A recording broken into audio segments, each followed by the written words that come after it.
Welcome to the Dade County Medical Association podcast. I am Dr. Carmel Barrau, President of the association. With us today, Jesse Frehling is the Director of Client Services at Altfest Personal Wealth Management. Jesse, welcome. Thank you so much, Dr. Barrau. Today we're going to discuss advanced career and pre-retirement for physicians. Are you ready? Yes, excited about it. All right. If you're a doctor, just like me, looking to retire within 5 to 10 years, what should you be thinking about?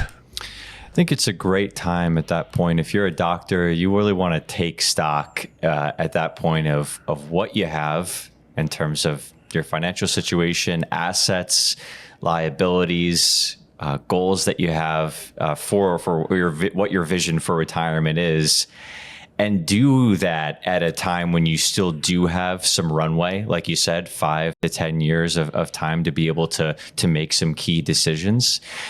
Because if you start evaluating this within a couple of years out, there's only so much that you can do in certain circumstances.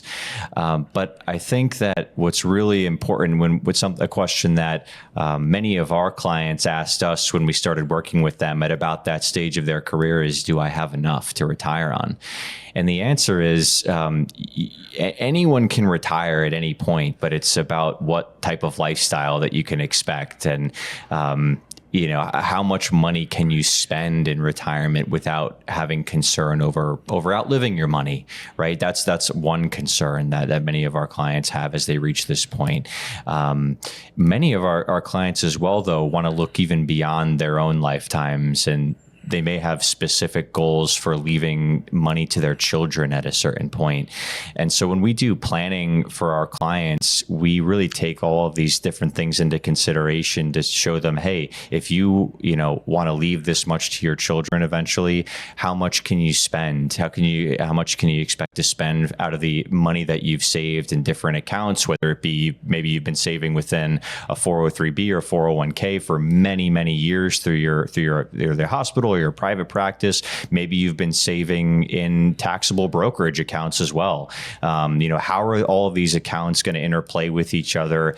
Pulling money out of retirement accounts, in many cases, you're going to have a big tax bill. It's going to be ordinary income to you versus utilizing a non-retirement account. You get the more favorable capital gains treatment. So creating a distribution strategy, for people when they get to that point as well, to make it most tax efficient for them, can also be something that's really valuable. So I'll pause there. Okay. Well, assuming that the physician has thought about what lifestyle he's trying to achieve on retirement, what can he or she do today to prepare for that lifestyle? Yeah, I think that I think what it comes down to, and I was alluding to this previously, is being as tax efficient, as possible. And so, depending on whether if you're a practice owner or you work at a hospital, there could be different tax strategies that you can employ to put yourself in an even better position. Mm-hmm. One of those being if you are in private practice, utilizing plans such as a defined benefit plan, which goes on top of an existing 401k and can allow you to put away potentially hundreds of thousands of dollars pre-tax. Is that what you call the cash balance plan? That's right. That's a cash balance plan is a form of defined. Exactly right. So they can be, it sounds like you're very familiar, can be really powerful tax tools, right. for example. Another strategy, a tax strategy that goes hand in hand with retirements can be Roth conversions. So I spent a lot of time talking about Roth contributions in the previous video that we did. But now, if you're someone who's been saving a lot into pre-tax accounts and you look at retirement, you could potentially take advantage of doing Roth conversions, that is actually paying some taxes up front to convert assets from pre-tax to Roth, which can actually save you a lot of money in taxes down the line as you start to get into the age where you're forced to start taking distributions from your retirement accounts. So there's a little, you're getting a little in the weeds, I guess, already with that type of a strategy, and it's certainly a case-by-case decision, but there are certain tax planning strategies that can be very powerful, but leading up to retirement. Yeah, tell me more about this Roth conversion strategy as opposed to a regular retirement plan? Sure. So it goes hand in hand. I think Roth conversions can be part of a well thought out retirement plan that includes a lot of other strategies as well. It's just one component of a well thought out retirement plan. But the idea is basically when you think about doing a Roth conversion, ideally you'd like to do that when your income is a little bit lower, and you're in lower tax brackets. And so if we have a client, who is making, several $100,000 a year as a physician for many years, and then they go to retire and their income all of a sudden is zero. And they have all this money built up in a pre-tax account, like a 401k, for example, that's going to become taxable when they withdraw it.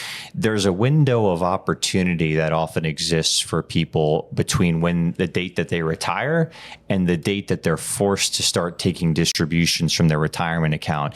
Now the law says that you are going to be forced to start taking distributions at age 73, or if you turn that age after the next 10 years, it bumps up to 75. If you turn that age beyond the year 2033. So there's that window of time where doing Roth conversions could be beneficial to you, and the idea is you can do them slowly over time, pay a little bit more taxes up front, but it's going to save you in certain cases a lot of money on the back end in terms of what you're paying in taxes. And so that's the point of this strategy, is to save you in taxes. And when we do these analysis, we usually can see a several $100,000 tax savings over the course of someone's retirement, which is powerful. And then ultimately, you can leave that money to your kids tax-free, versus if you just leave them pre-tax assets without doing any Roth conversions, they're going to have to pay taxes when they withdraw that money, and they're going to be forced to withdraw it over a 10-year period. So it could create an unnecessarily high tax bill for your kids if that's something that you're concerned about. Maybe they're a doctor as well and making a similar level of income, and you want to avoid adding more to their tax bill. Yeah, but I'm sure that when you're doing those evaluations, you take into consideration inflation, because $100,000 January the 1st does not have the same buying capacity in December the 31st. So how do you manage to redraw those distributions so you can maintain your lifestyle despite the fact that inflation is going to eat up some of the buying powers? You're absolutely right. And over the course of your retirement, if you're retiring at, say, 65 and you need this money to last, and we use very conservative assumptions, and we assume our clients are all going to live into their late 90s. We know that's not the average lifespan, but we want to be very safe with our projections that we do. And certainly inflation is likely to be a very meaningful factor over the course of a potentially 30-year plus retirement. And so you're absolutely right. And when we're running retirement plans and we're telling our clients, to your point a second ago, how much you could safely withdraw, what we do is a form of probability analysis to basically stress test their situation and say, what if we have higher than expected inflation for many, many years? What if we have lower than expected investment returns for many years? We vary the rates of inflation and returns so we can see, we usually run at least 1,000 different scenarios when we're building a retirement plan for someone. And what we're looking for is for the plan to be successful. And we define success in certain cases, at least in terms of just not running out of money, not outliving your money. And we can build other goals into that, but for time's sake, I'll leave it there. But we stress test scenarios assuming very high inflation to give our clients the strongest, the best advice to make sure they don't withdraw too much over time. You have like the 50% prediction, the 70% prediction, and the 85% prediction of achieving your goals. That's right. And we try to shoot for a goal of at least 90% actually. Okay. That's like the minimum that we want to see in order for to have success. Many of our physicians work with elderly clients in assisted living facilities. How does one plan for this particular situation? Yeah, so I think that long-term care expenses and figuring out how you're going to pay for those in retirement is important, because I think the stats show today that at least I think it's the stats are that if you're a married couple and both of you are 65, the chances of at least one of you needing long-term care at some point is about 75%. So the likelihood is high. And so it's important to plan early for how you want those expenses to be funded. Many people opt for self-funding, those expenses, just accepting the fact that, you may have a 6-figure per year expense in terms of long-term care, whether it's a home health aide or living in a nursing home, assisted living facility, as you said. But some people want to ensure that aspect as well. And if you're going to look at insurance, and again, we don't sell insurance, so we don't, make commissions off the sales of these products, but we do want to educate our clients about their options. What we always say is if you can start looking at these types of insurance policies earlier in, say, like your 40s and 50s as opposed to your 60s and 70s, it's going to be a lot more cost effective for you. And so that's what I would say about that. And when we finally move on to the great beyond, and we leave a certain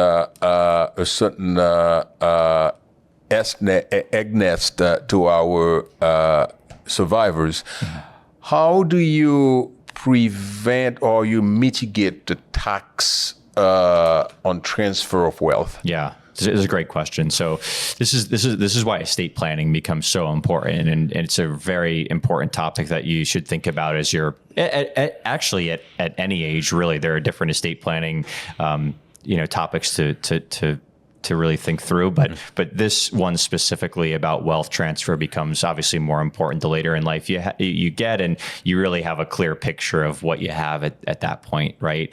And so how to mitigate taxes on that. So at a high level, let's start by talking about the fact that at the federal level, there's a certain amount of money that you can either gift during your lifetime or at your death that will not subject you to any estate taxes.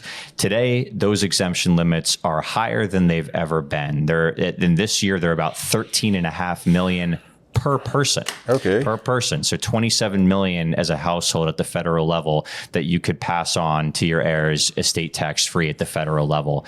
However, those limits are scheduled to revert back to pre-2017 levels at the end of 2025. At that point, if unless Congress passes new legislation, those limits will be around 7 million per person. So still a decent amount of money, no doubt about it. But this is going to bring estate planning and concern over wealth transfer taxes into play for a lot more people. And now the basic way to get around this is either through lifetime gifting. You can think about the annual gift exclusion that you can give. For example, in this year, you can give $18,000 per person per year to anyone you want. If you'd like to reduce your estate level below a certain threshold, that's one way to do it. And you can also look at, in the same breath, funding, for example, college savings accounts for your children or grandchildren, and it's affected the same way. But you can also use certain types of trusts, and this is where trust planning becomes a lot more important. And by using what are called irrevocable trusts, and there are different types of irrevocable trusts as well. You can put assets into a trust. They are removed from your estate, and the growth of those assets also becomes estate tax free to your beneficiaries. But you still have you may not have ownership, but you still have control over how those assets are managed and distributed. To some extent, you do. There also should, though, be a trustee of the trust that ultimately has the final say on those matters. But you can benefit from your irrevocable trusts, even though you're gifting the money away.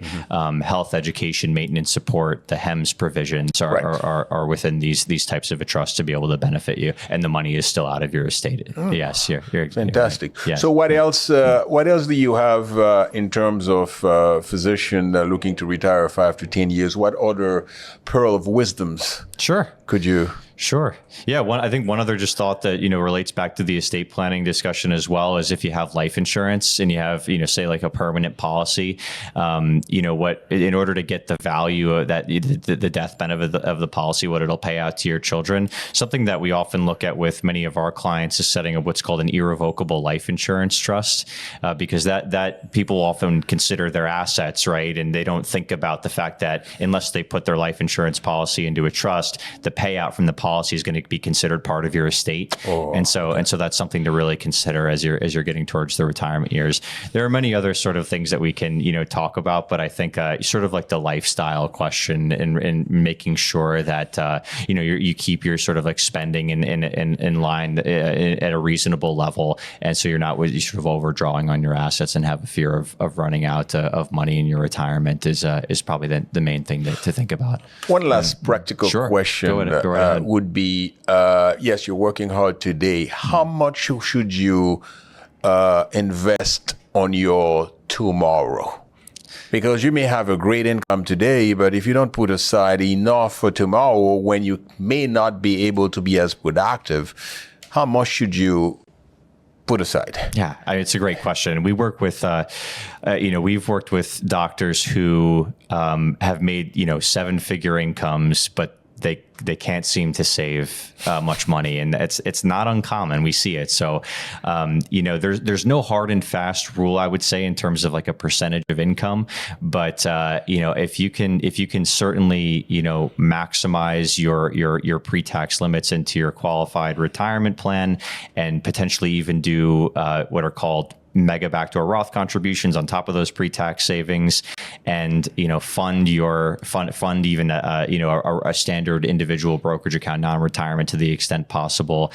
If you're able to save in that, say 20 to 25% of your income, I know I said I wouldn't put a benchmark on it, but if you can do that, likely you'll be, in a very comfortable position over time. All right.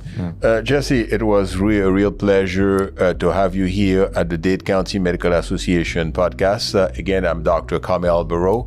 I'm the president of the association, and we hope to have you soon again. It's a real pleasure, Dr. Barrau. I feel like we, had a great conversation, but also barely scratched the surface. So look forward to coming back and getting into it again. Absolutely. Thank you very much. Thank you. Bye-bye.